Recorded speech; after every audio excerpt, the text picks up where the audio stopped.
ready to go. Okay. Good morning, everybody, and welcome back. Today we're working on a Toro Recycler 22 mower. This is a garage sale find. So it looks really good, nice and shiny. Doesn't look like it's had any abuse. Looks like it's been kept in a garage, but we don't know what to expect. It might have been sitting for 10 years for all we know. So let's have a look at it. All you new people out there, go ahead and subscribe. It's free and we appreciate it. Hit the little notification bell. Let's get a look at the mower. It's an EX motor, which isn't my favorite motor, but it's a good little engine usually. It's got a bag.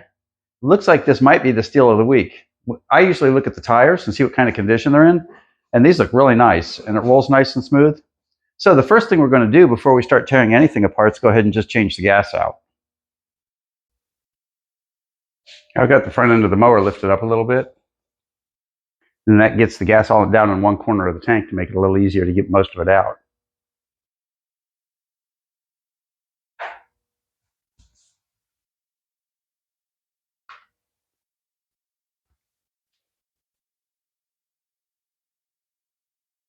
There you go. We'll let that sit for a few minutes and it'll empty the tank out for us, and we'll see what we've got.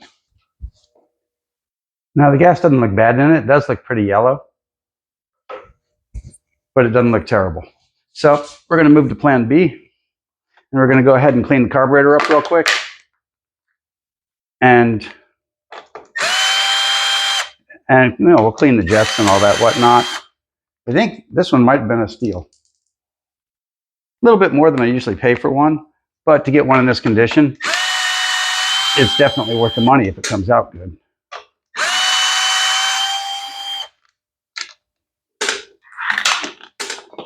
Okay, I'll list my socket sizes right here in the video. So let's see where we're at. There we go. Let's go ahead and kink off the gas tank. The fuel line on these can be a little bit of a fighter. So the easy thing to do is just kink it off and take the gas line off, and then this will come off pretty easy.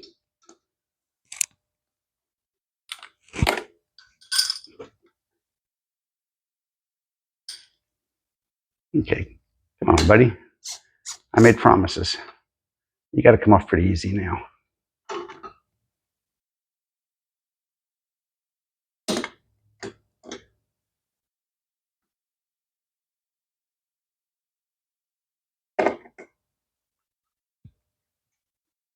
There we go, we broke the seal.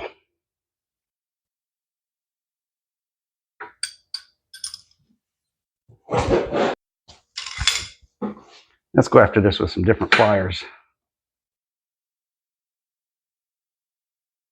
And notice I'm holding the carburetor still so that we don't kink the linkage. There we go. Okay, now we're going to unroll this way.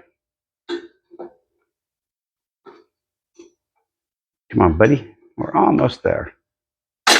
There's one. There's the other one, and we're off. So let's take her over to the bench and see what we've got.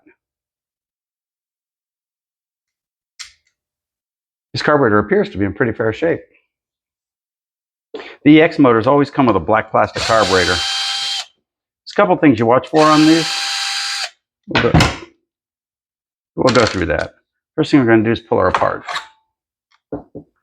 See what we got going inside.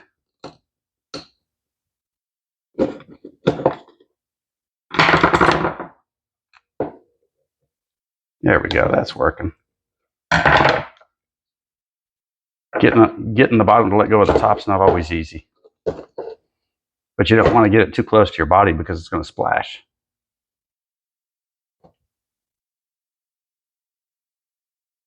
See, this is held on with a rubber O-ring.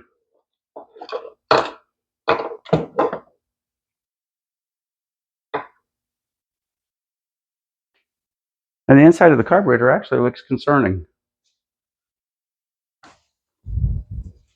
My goodness. All those little sparkles inside. That's not good. That could be why she doesn't want to start. She's probably got the jets clogged. And that means we're going to have to flush the tank out too. Usually the carburetor will tell you if you need to clean the tank. In this case, it's saying yes, you do. In this case, it's saying please put a filter on. So let's get to the jets. Now the jets just pop right off with a screwdriver. And there they are. You want to make sure that we're clear here and here.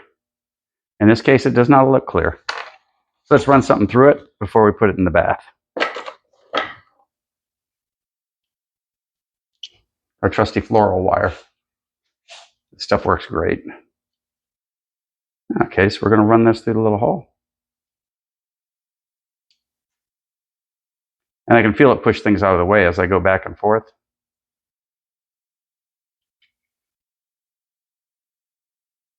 So it's probably hit just nothing more than a clogged jet.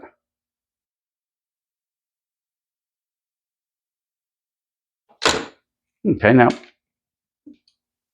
we're going to toss everything in the ultrasonic. Pull the float off. And the needle. So that our little ultrasonic waves of happiness can get everywhere. Okay, looks good, looks good.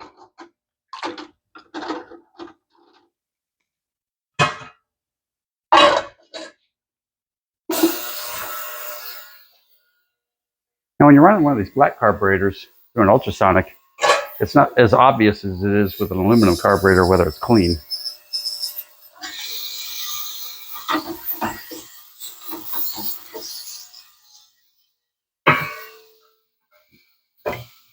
But you can see we're already building up a cloud. She's working hard. Okay, let's let that sit for a while and we'll be back. Now that it's done cooking, let's see what we've got.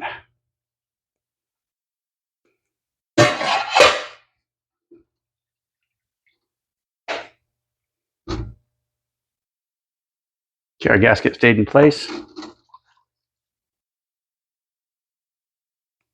There's our bowl.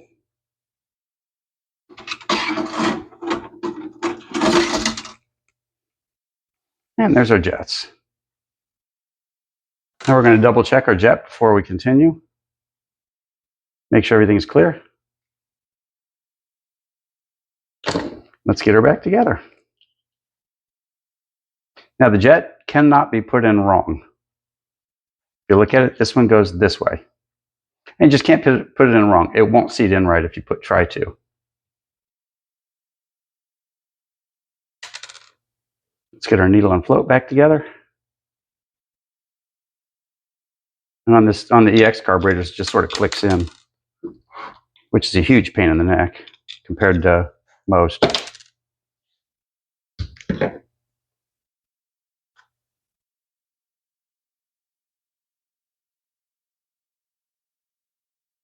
If you're super coordinated, this is easy.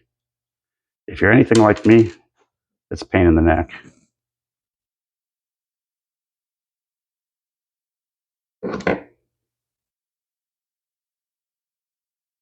And what we're doing is we're getting the needle to lay in there while we do that. And then you just click it down. We're going to use a screwdriver to give it a push. There's one. And there's the other. I felt her click in. I'll go sideways and make sure she clicked in all the way.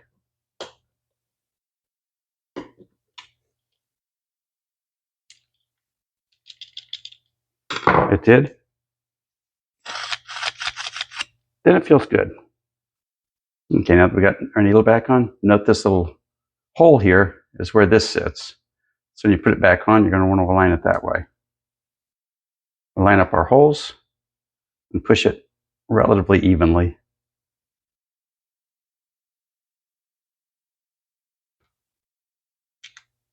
Let's get our screws back in. This carburetor is ready to go.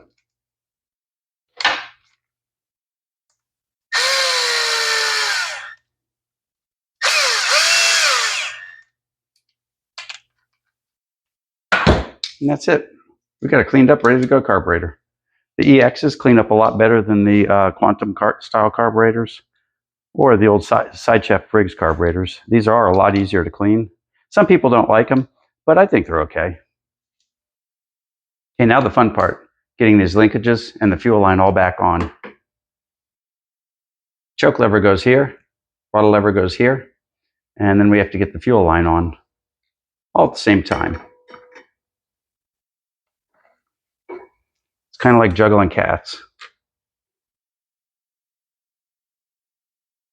I don't think the cats like it when you juggle cats. Lawnmower likes it when you clean the carburetor. Okay, there's one. I do that one first because that's the hardest one of the bunch. That one's the biggest pain in the neck.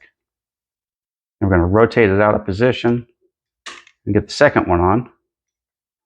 And now as we spin her around, we'll slip the fuel line back on.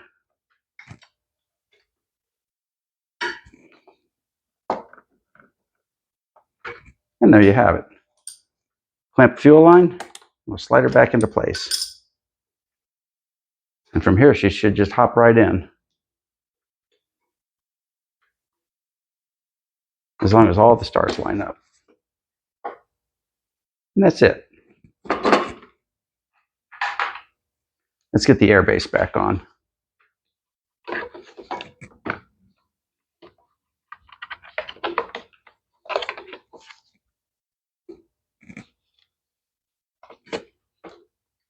Working on one of these EX motors, if you have a chance, go ahead and grow some extra hands before you get started. It'll make it a lot easier. There we go. Now remember, our two machine nuts go towards the outside, and our two screw-looking nuts go towards the inside on this one.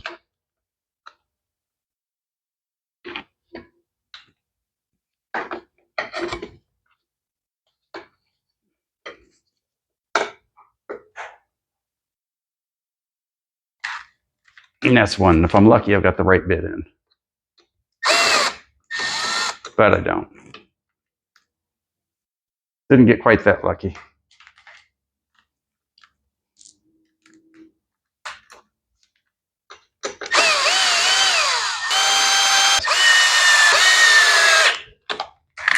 Let's toss our air filter back on, put some gas in her.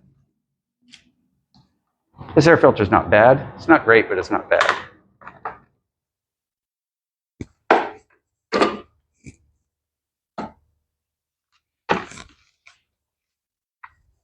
What do you think, guys? First pull? I know, I'm fumbling with the tripod, but I don't want to edit this part out. Because first pull matters. So let's put some gas in it.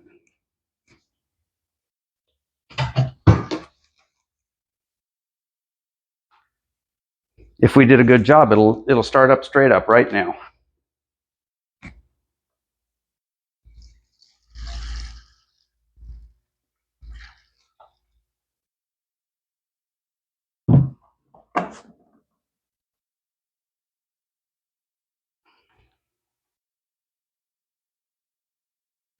Now, while we put the gas can away, the float bowls are having a chance to fill up. Now, we don't know if our kill switch is any good, or any of 23 other things for this one, but we're about to find out.